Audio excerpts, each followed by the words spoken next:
Bonsoir à tous, lundi, nous sommes le 12 août 2024 et voici le journal de l'économie.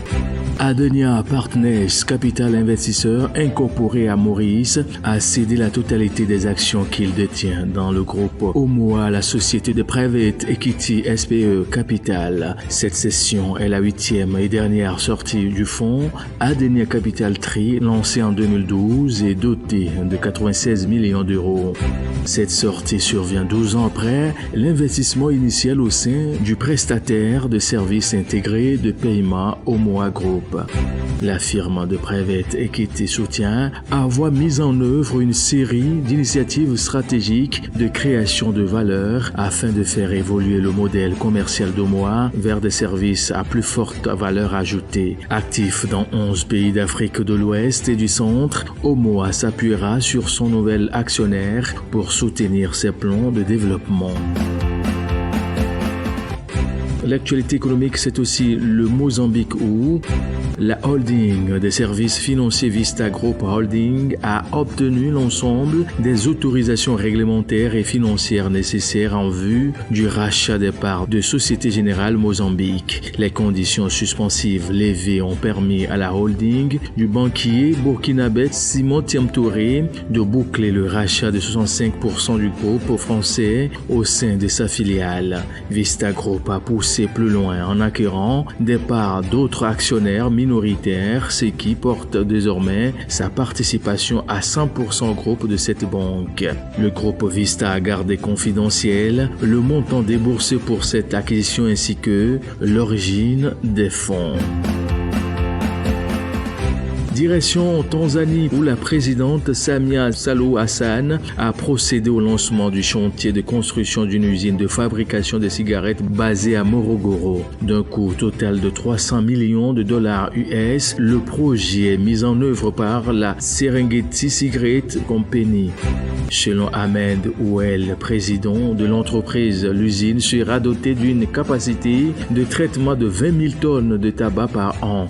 Une fois opérationnelle, elle devrait contribuer à la création de 12 000 emplois permanents et saisonniers. D'après Hussein Bashe, ministre de l'Agriculture, cet investissement s'aligne sur les ambitions du gouvernement tanzanien qui souhaite porter à terme la capacité de transformation de l'industrie locale du tabac à 300 000 tonnes par an. Rappelons que la Tanzanie est devenue le deuxième producteur africain de tabac après le Zimbabwe en 2023, avec une production record de près de 123 000 tonnes.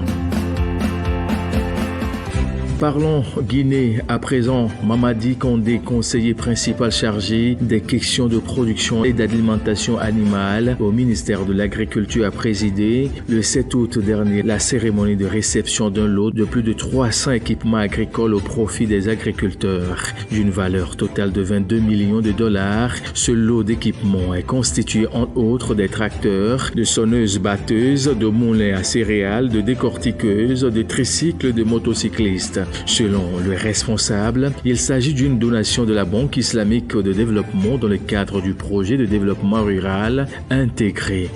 Ce projet gouvernemental initié depuis 2019 a pour objectif d'accroître la productivité agricole et l'accès au marché pour les producteurs bénéficiaires dans 5 chaînes de valeur agricole prioritaires dont le riz, le maïs ou encore la pomme de terre. Clôturons l'actualité économique de ce jour avec le Sénégal où Alioune Sall, ministre sénégalais de la communication, des télécommunications et de l'économie numérique, a demandé aux opérateurs télécoms de faire davantage d'efforts pour réduire les coûts d'accès à leurs services. C'était lors de la rencontre d'ouverture des journées de concertation sur la régulation des communications électroniques qui s'était tenue du jeudi 8 au vendredi 9 août dernier à Dakar. Cet appel intervient dans un contexte où les consommateurs télécoms sénégalais se plaignent régulièrement de la cherté des services fournis par les opérateurs. L'appel des services télécoms abordables et de qualité 4 avec les efforts du gouvernement pour généraliser l'utilisation des TIC et accélérer son ambition de faire du Sénégal une référence en matière de transformation numérique en Afrique d'ici 2029. Messieurs, mesdames, merci pour votre fidélité. Très bonne suite de nos programmes à vous tous et à très vite.